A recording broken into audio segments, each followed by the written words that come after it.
j'ai écrit ce livre, Le spectre d'Atacama, avec Dan Chéreau et Jacques Dixmier. Donc l'une est littéraire, l'autre est un grand scientifique, mathématicien.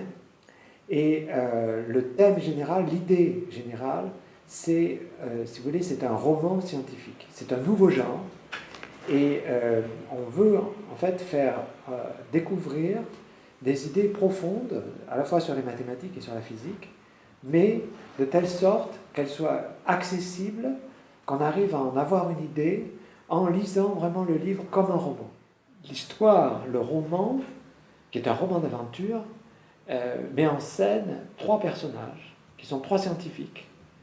D'un côté, il y a un mathématicien qui connaît bien la physique. Il y a un as de l'informatique qui va jouer un rôle essentiel.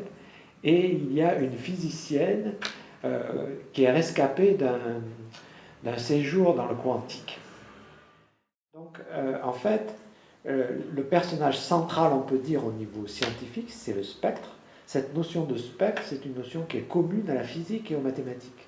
Elle a d'abord été identifiée par Newton lorsqu'il décomposait la lumière avec un prisme, et c'est ce qu'on voit dans les arcs-en-ciel, mais elle est devenue aussi une notion essentielle en mathématiques au début du XXe siècle, en gros, et on s'est aperçu à un moment donné que les deux notions coïncidaient, c'est-à-dire qu'on pouvait expliquer les spectres de la physique, les spectres qu'on reçoit par exemple des étoiles très lointaines, des galaxies, etc., qu'on pouvait l'expliquer par les mathématiques.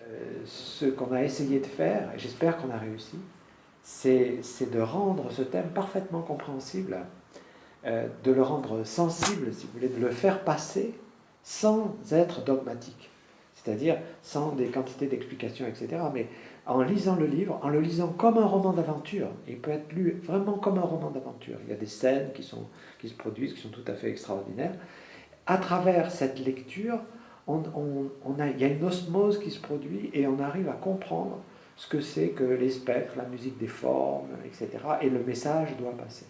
Il y a un autre message qui est important dans le livre, et en gros, je peux le résumer sous la forme suivante, c'est que nous vivons une période de transition que tout le monde connaît. Je veux dire, il y a de plus en plus de machines, et en particulier, il y a ce qu'on appelle le machine learning, qui va remplacer bientôt, quand on va téléphoner à une compagnie, au lieu d'avoir en fait le 1, etc., puis finalement on a quelqu'un, on n'aura jamais quelqu'un au bout du fil, on n'aura que le machine learning.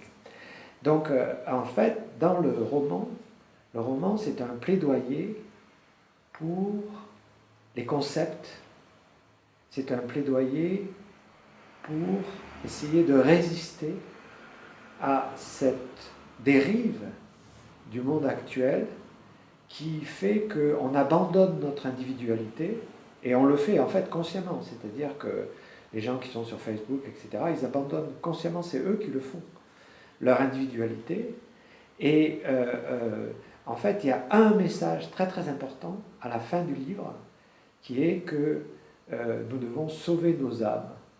Nous devons sauver nos âmes en échappant à cette tentation qui ferait de chacun de nous une espèce de cellule dans un corps beaucoup plus grand, dont l'âme nous échapperait totalement. Et le rôle, dans le livre, le rôle du machine learning, il est tenu par le diable. Et heureusement, il y a un autre personnage central qui intervient, qui est la spiritualité, et qui termine le livre, et qui le termine de manière optimiste. C'est-à-dire que, bon, il y a un message qu'on doit écouter, et qui résume en gros cette idée que les concepts sont tellement plus importants.